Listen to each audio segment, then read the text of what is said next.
What's going on, guys? So as expected in my last two videos, they were pretty accurate. What I mean by that is I told you guys to be careful because the momentum on the weekly trend following turned negative. And when it comes to trend following, the most important time frame in my humble opinion is the weekly time frame. So if you remember my past two videos, guys, I kind of just talked about being cautious, taking profit, having some liquidity, taking advantage of this bounce here that we would have after I did call the bottom here on this channel.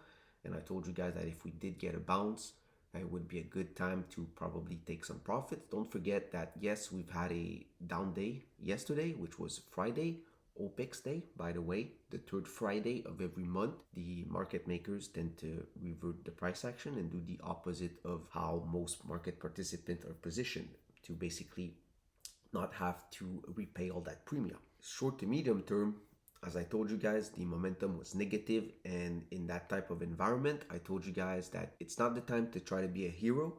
You just want to survive, have some cash, and just wait for extremes. And as you guys can see right now, the fear and greed index is at 35. So we're in the fear zone, but based on probabilities and just looking at where the market is, we're barely 1% off of the highs. So obviously, I think the market is overreacting right now, in my humble opinion, but we'll see. And so now I just wanted to go on the weekly time frame and to show you guys the momentum and what I kept talking about for the past couple of weeks. And there's a reason why I did not make any video. It's because the momentum is still negative. So there was nothing really to talk about. And at the moment, I just wanted to zoom in basically on the volume weighted MACD, which turned negative in this ballpark. And since then, we've kept being negative. But then if we look at below, that's the original normal MACD momentum indicator, and we're still negative basically. And I told you guys that when we had this rally, which we called, that if it wasn't going to be enough energy to push back the momentum on the positive side,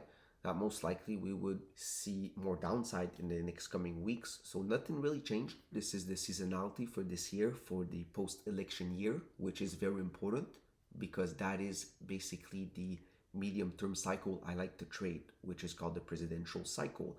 And when you look at the second year of a presidential cycle, well, right now we're about to enter this window of weakness right here into March. And in the same time, we have the weekly trend momentum negative, right? So just not the type of year where you want to be a hero. Also, if you guys remember my own forecast, I told you guys that I was still expecting the year of 2025 to be up in the single digit. This is a chart from Larry Williams, courtesy from him. He basically found a way to show the presidential cycle as a natural cycle on this chart, which I found really cool. I figured this cycle myself before, but I never had like an actual chart to show, so I took a screenshot of this really cool chart of his. And as you guys can see, 2024 to 2025, we should still be up, and then a bear market into 2026, and then basically we're going to have a beautiful bottom somewhere in 2026, and that's going to be worth getting back in the market because that's going to be life-changing. At the moment, if we just look at the probabilities right here, I told you guys that my base case for this year was 5 to 6% year end. It would bring us to that next level right here, which is 634 and 51 cents on the SPY. That's about 5.6%, 5 to 6%, which is basically my base case for this year. And this is why I told you guys that it's just not worth being all in the market, especially in long-term portfolio. Not financial advice, but just my personal opinion. I mean, for 5-6% base case for this year end, and then you take in consideration that 2025, as I said since the beginning of this year, was going to be very choppy, and that right now we're in negative momentum and we could have a 5 to 10% correction and then a V-shaped recovery, which is something I would not be surprised, if we have a big drawdown and then a V-shaped recovery, and then maybe we could push back to those levels year end to then enter a bear market, and then somewhere in 2026 we're going to bottom in these lower ranges, right? So in my humble opinion, this is the type of year where you just want to chill. You want to just start taking liquidity. Like I said, first half minimum you want 10 to 20% cash for long-term portfolios. The easy money is done, guys. That's my point. In my humble opinion, right now we're entering the hard money, and on top of that, your reward is 5 to 6%. And I just wanted to show you guys that historically speaking, if you keep an eye on that blue line, which is the 100 simple moving average, you can see that historically speaking, the S&P 500 always minimum reverts back to that moving average when we're extended. And right now, guys, well, we are extremely extended, and we're about to enter, the third year of the presidential cycle, 2026, which tends to be a bear market. So everything is kind of aligning for a beautiful buying opportunity. That's kind of what I've been saying since the beginning of this year. And my point is 2025 is a year where you just want to survive, wait for extremes. There's going to be great trades to take, but it's not a year where you want to FOMO in the market. It's a year where you just want to be patient, have liquidity, and then second half, in my humble opinion, you want to have 30 to 50% cash in your long-term portfolio. That's what I'm doing, and that's gonna, give you enough dry powder, in my humble opinion, not financial advice, but to buy the dip. And at the end of the day, the easy money is done. You should have been up a lot in your portfolio, and don't forget, we're only 1% from the highs right now. So you're not missing on anything right now. If you just take a little bit of profit, you're gonna be very happy. Especially in indexes, it's kind of pointless at this point, in my humble opinion, to be all in for 5 to 6% and then enter a bear market. I mean, anyways, it's up to you. I'm just saying, for me and my risk tolerance, this makes no sense. If we go back on the daily and we look at the beginning of this year, right, which is the black line, that's kind of the definition of choppy, right? So you can see that we just keep going up and down. It sucks. And it's going to be that type of year where even people that are seasoned and are very good traders, in my humble opinion, are going to have a very hard time not losing money. So as I said, just survive 2025, wait for good entries, subscribe to the channel. When the time comes, I'll be buying back. I'm just chilling right now. And instead, what I've been doing is I have been coding with AI. So right now, that's what you should be doing. You should be getting better. And, my calls have been amazing, but, there's a lot of mistakes I've done. One of them is Tesla, guys. So I have been buying the Tesla, since the bottom. I made a video on this channel. You guys know about that. It's still on the channel. I was saying that this was the bottom, basically, and made a lot of money, but then I didn't take any profits, right? So I made a lot of mistakes myself. And we'll now look at Tesla, which is also the second topic of this video. So I wanted to cover this, but before that, I just wanted to show you guys that I've been working on indicators myself, using AI, coding a lot instead of just doing nothing, right? Because I'm not really taking any trades right now. I'm just waiting. I still have some, short-term trades that are about to be exercised when it comes to option selling, which is okay. I'm just doing the wheel strategy, and I'm okay with the strikes where I get exercised, but all my other contracts that expired worthless, I did not recycle the cash into new positions. I didn't roll back into new cash secured puts. I kept it in cash, and I'm keeping it right now as a buffer. And I'm also going to talk about Bitcoin, which does not look good, by the way, also at the end of this video. So stick around. And right now, Tesla, guys, as you can see, the problem is Elon Musk. As I said in my last video, he went rogue, basically. So Elon rogue is honestly just hurting the stock, because he was never supposed to be the head of Dodge. The problem is that Elon Musk is the CEO of multiple billions of dollars companies that are changing the world right now as you speak, and one of them is Tesla with Optimus, and now he's a public servant. What the beep are you doing? And so this is why, in my humble opinion, the bounce has been very weak. You can see how weak this was. The means is still 50% higher, guys. The means is 50% higher from where we are right now. And look at this horrible bounce we had. This is terrible. The problem is, if Elon continues acting the way he is, which I think he is, actually, sadly, I think he's going to continue going rogue. And for me, at this point, there's only two options. One, he doesn't care anymore about Tesla. Or two, which I think is likely, I believe that in his head, it's probably in the bag. And what I mean by that is they're already going to start the production of Optimus in the next coming weeks in the Fremont factory in California. And maybe it's so in the bag that Elon is like, you know what, I'm going to become a public servant. Everything is already done. We just need to mass produce Optimus and it's game over.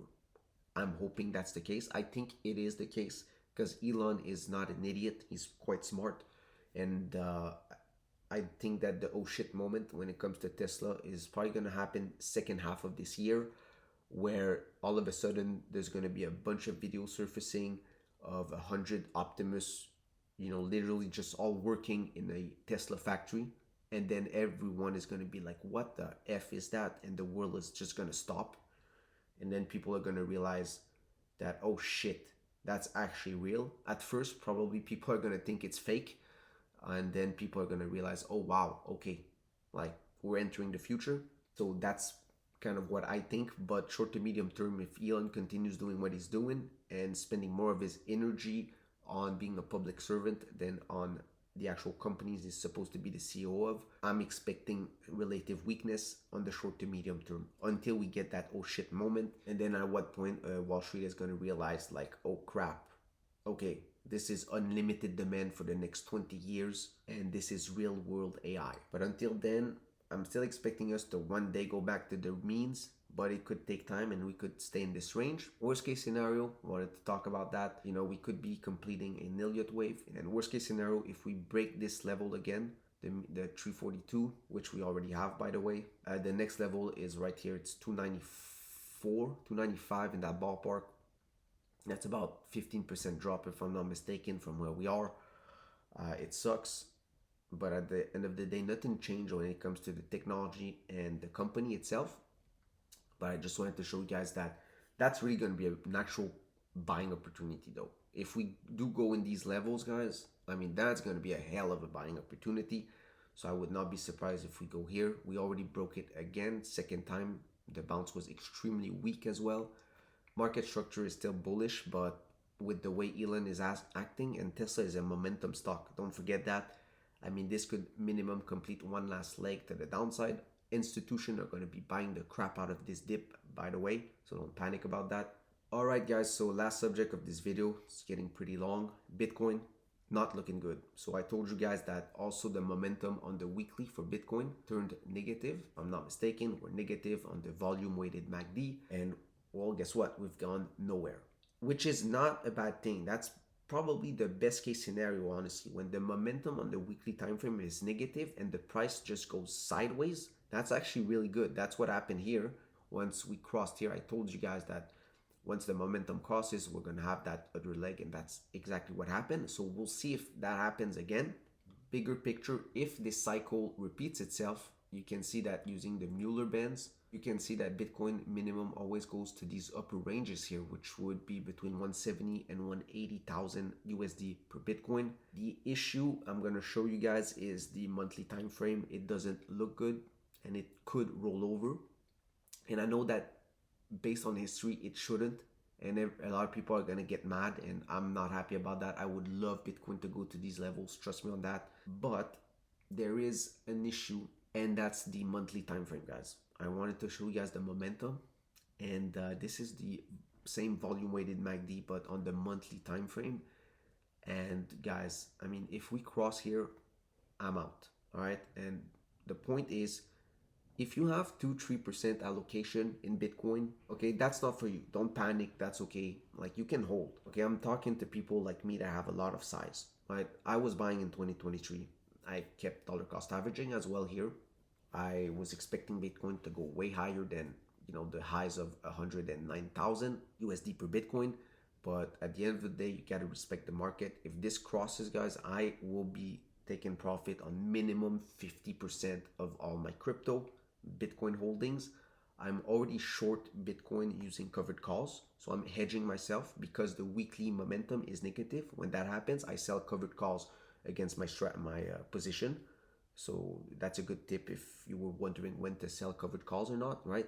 Just do it when the weekly trend following momentum turns negative to hedge yourself.